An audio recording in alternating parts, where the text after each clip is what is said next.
Trabajo de Oro, and to our dear students. Welcome to TV Escuela, where education continues at your own homes. This is Teacher Mary Paz Villaranda Pastera from Pantukan National High School, Pantukan District, and I will be guiding you in today's lesson. This episode is for grades and health. In today's lesson, you are expected to answer these guide questions. What are the kinds of healthcare modalities? What is complementary and alternative medicine? What are the 4 domains of complementary and alternative medicine? What are the different consumer laws that help protect consumers? And how can these laws protect the consumers? And why are they important?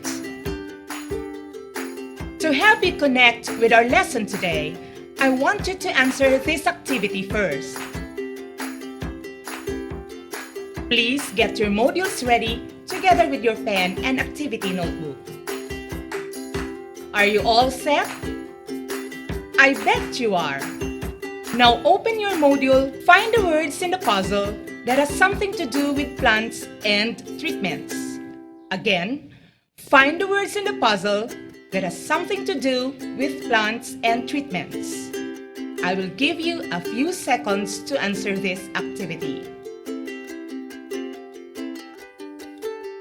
Your time starts now.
Ballpens up! Let us now try to find out if you got this right. Let us start with finding out the plants. Did you find ampalaya? Bawang? Sambong? Lagundi? Yerba buena? Acapulco? Bayabas? Very good! Now let us find out about the treatments. Did you find the word reflexology in the puzzle? How about acupuncture? Acupressure? You all got it right. The words you have found are the components of what is our lesson for today. These plants and treatments are part of this what we call healthcare modalities. Our question now is, what kind of healthcare modality do these plants and treatments belong? Are you now ready to learn? Let's figure it out. Let us review our first guide question. What are the 2 kinds of healthcare modalities? Yes, the 2 kinds of healthcare modalities are complementary medicine and alternative medicine. Let us take our guide question number 2. What is complementary and alternative medicine? Complementary and alternative medicine are treatments that are applied along with typical and accepted medical treatments but are not considered standard. Let us take our guide question number 3.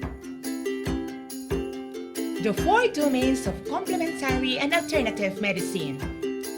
1. Biology-based practices. Taking herbal medicine is an example. Based from your answers in the puzzle, what are the plants that can be considered as herbal medicines? Your answers are correct. There are 10 herbal medicines that are approved by the Department of Health here in the Philippines. And these are Sambong, Acapulco, Niyog-Niyugan, Tsaang Gubat, Lagundi, Ulisimang Bato or Pansit-Pansitan, Bawang, Bayabas, and Yerba Buena. 2. Energy medicine. This uses magnetic fields of biofields.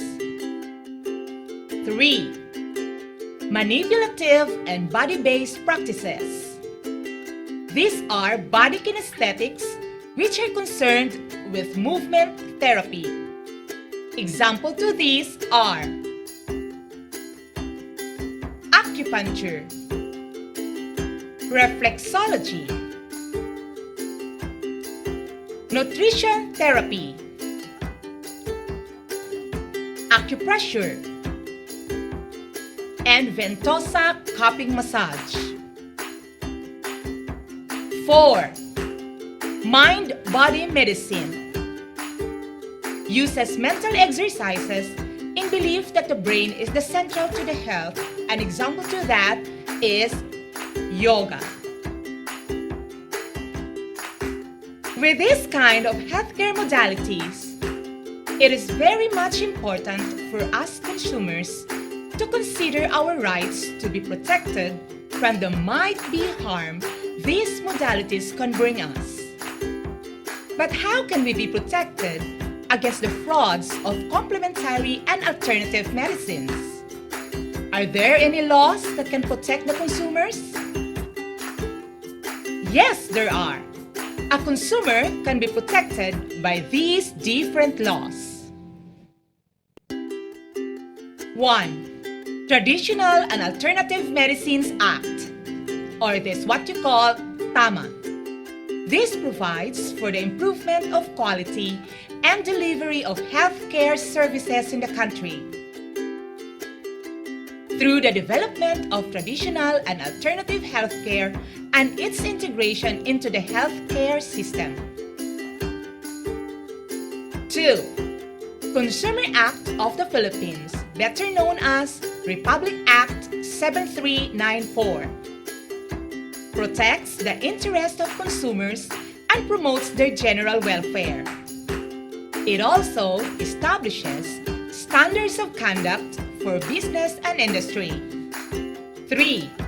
Cheaper Medicines Act, or better known as Republic Act 9502. Intended to achieve universally accessible, cheaper, and quality medicines and effective competition policy in the pharmaceutical sector. How important are these laws for the consumers? You have the point. Thank you for sharing your ideas with me in this question. These laws are very much important not only to protect the consumers from the effects to health, but most importantly, these laws help the consumers to be aware of their rights to safety, protection, and information, especially in making wise decisions of what kind of modality they are going to use. I believe that your mind is now full of information from this lesson. I hope that you can go through with the activities that you are going to do with the learnings you get from this lesson. Are you now ready to do your first activity? I bet you are good to go. So let us answer the first activity. Take a look at your module and follow me on page number 9. Activity 1 is entitled My Garden of Herbs. The direction says, draw a happy icon if you use the following herbs at home, and draw a star if not. Write the answers on your activity notebook. Are you now ready? Okay, your time starts now.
Congratulations! You passed the first activity. Now, let us try to find out how well did you understand our discussion with the second activity that I am going to give you. Focus on the given statements that you can find on page 9. The direction says, write true if the statement is correct and false if it is incorrect. Start now.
Ballpen stop!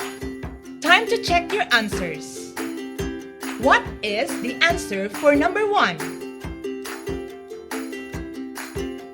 Correct! It's true.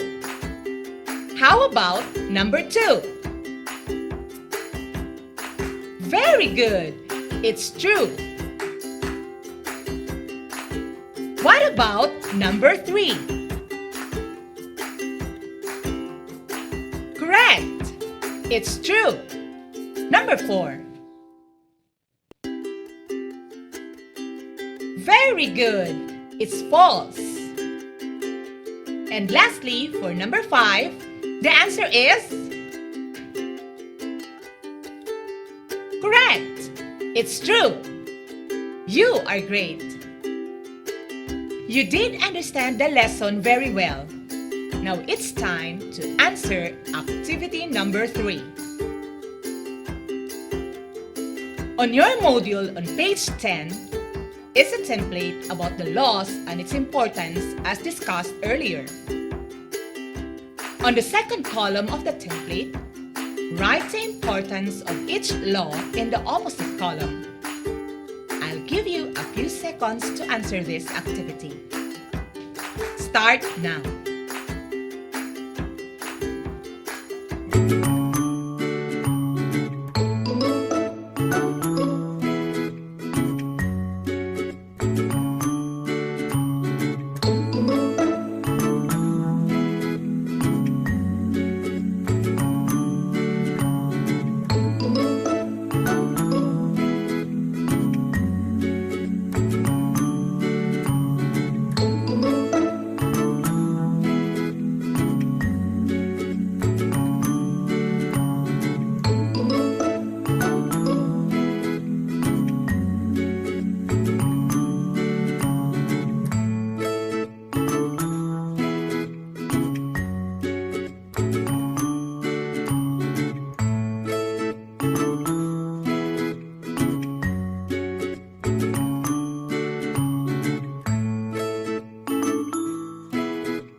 You did very well and have survived the first 3 activities in this lesson. Now, if you are going to sum up your understanding of the lesson, what are the things that you have learned? Good job, students! You learned perfectly well in our discussion. These are the important things you have learned about this lesson. 1. You have learned the 2 healthcare modalities. 1 is the complementary medicine. Example, herbal medicine. 2.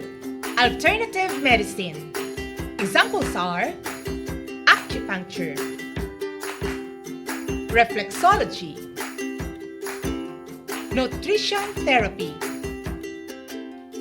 acupressure, and ventosa cupping massage.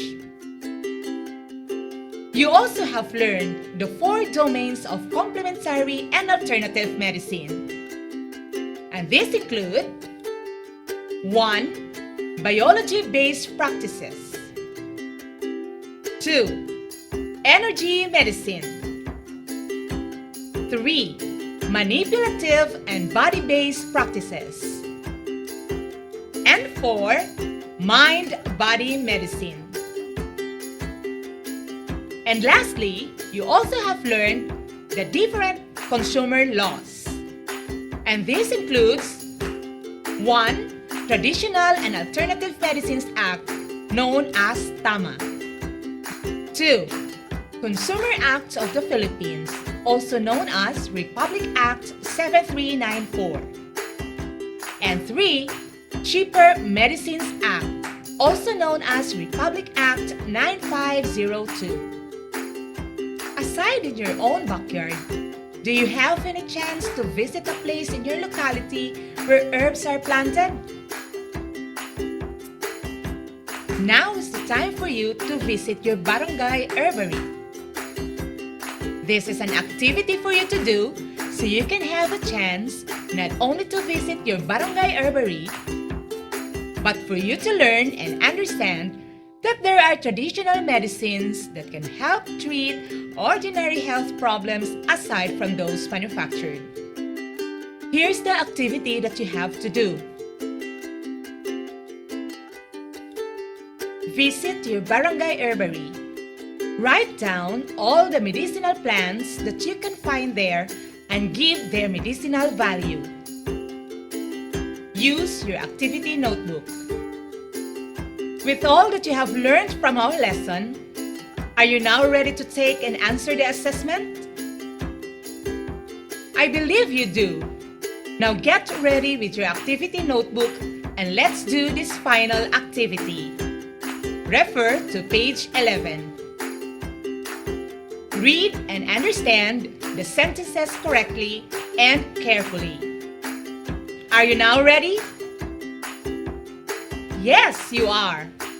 For a few seconds, the first part of the activity says,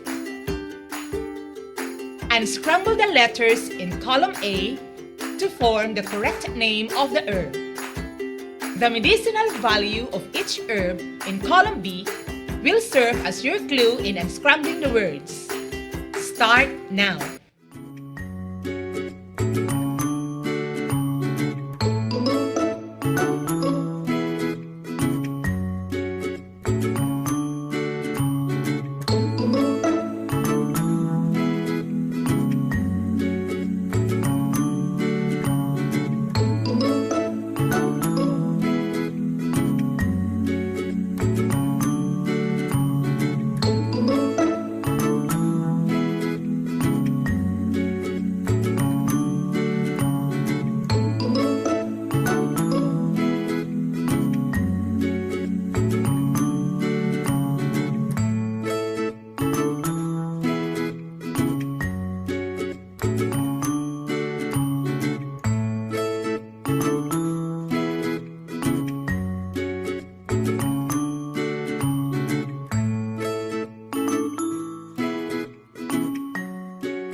Time is up! For another few seconds, answer the part 2 of the assessment on page 11. Identify what is asked in each statement.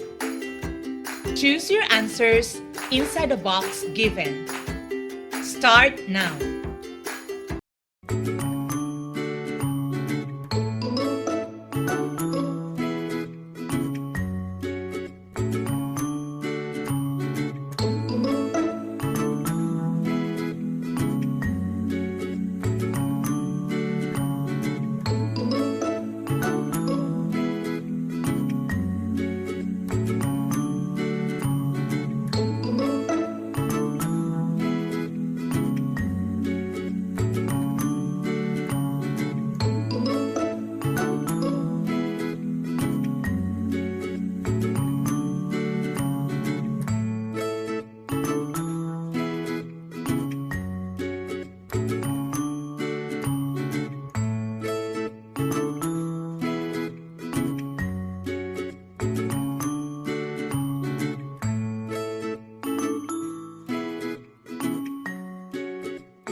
Time is up!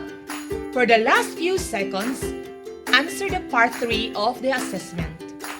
Follow me on page 12. The direction says, identify whether the following situations describe a consumer right violation or not. Put an X mark if it is a violation, and a slash mark if it is not. Use your activity notebook. Start now.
And for the final part, answer the following questions on page 12.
You did a very good job right there. Before we end, let us find out the answers to your assessment. Let's see if you got all the answers to the different questions. For part 1, the answers are the following. Here are the answers for part 2. For part 3, here are the correct answers. And for part 4, you are entitled to your own opinions. And I believe that you have answered it very well, so there are no reasons to feel sad or bad about your answers. who got the perfect scores in parts 1, 2, and 3 of the assessment. Congratulations! That's one great job out there. For those who missed, well, there is no reason for you to worry. I know you can do it better the next time. This was such a fruitful day to all of us, my dear students. Thank you for being so motivated to participate in the activities that you've done in this lesson. So long, everyone! This has been your teacher, Mary Paz Villaranda Pastera from Pantukan National High School saying, dito sa TV Eskwela, sa pag-aaral, sama-sama. Bye-bye!